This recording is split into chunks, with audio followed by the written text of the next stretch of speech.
ఈ వీడియో స్పెషల్‌గా యష్మి గురించే. అసలు యష్మి చాలా వరకు ఫ్లిప్పర్ అని చెప్పి బయట ఒక్కసారి నాగార్జున సార్ ఆడియన్స్ అడిగిన దానికి ఆ వర్డ్ ఫ్లిప్పర్ అనే మాట తిరుగుతూనే ఉంది ఇప్పుడు కూడా.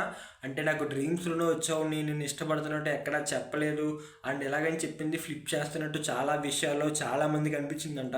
నాకు అంటే నేను చూసిన మట్టుకి నాకు ఫ్లిప్ అయినట్టు ఎక్కడ లేదు, కానీ తను జెన్యూన్‌గానే ఉంది. బట్ డిఫెండ్ చేసుకోవడమా లేకపోతే ఏంటో తెలియదు, కానీ ఫ్లిప్పర్ అంటున్నారు. బట్ ఇంట్లో వాళ్ళని చూసుకుంటే యష్మి కన్నా చాలామంది ఫ్లిప్ చేసే వాళ్ళు ఉన్నారు. సో యష్మి అయితే ఫ్లిప్పర్ కాదని నాకు తెలిసి, నా ఉద్దేశంలో. సో తనకి డ్రీమ్ వచ్చిందని ముందే చెప్పింది, డ్రీమ్లో వచ్చిందని మాత్రమే చెప్పింది. అది ఇష్టమైతే ఉంది, ఎందుకంటే 24 అవర్స్ కలిసి అక్కడే ఉంటున్నారు, అదే తింటున్నారు, ఇంకా అక్కడే పడుకోవడం కాబట్టి. సో మ్యాక్సిమం ఒక గ్రూప్ ఆఫ్ పీపుల్లో ఒకరి మీద ఇష్టం పెరుగుద్ది. సో నాకు తెలిసినంత వరకు యష్మి మామూలుగానే కన్వే చేసింది, బట్ నిఖిల్ డిఫెండ్ చేసుకోవడంలో ఏదైనా ఫెయిల్ అయ్యాడని నేను అనుకుంటున్నాను. నా వరకు యష్మి అయితే ఫ్లిప్పర్ కాదు. అంటే కొన్ని సిచ్యువేషన్స్లో అలా అనిపించవచ్చు, కానీ తను కూడా ఆ విషయం చెప్పినప్పుడు ఆడియన్స్ తను కూడా అది యాక్సెప్ట్ చేసి అవునా అన్నట్టు తను చూసింది. నాకైతే అనిపించలే. ఇక్కడ మీకేమనిపించిందో కింద కామెంట్ చేయండి. యష్మి ఫ్లిప్పరా కాదా? Thank you.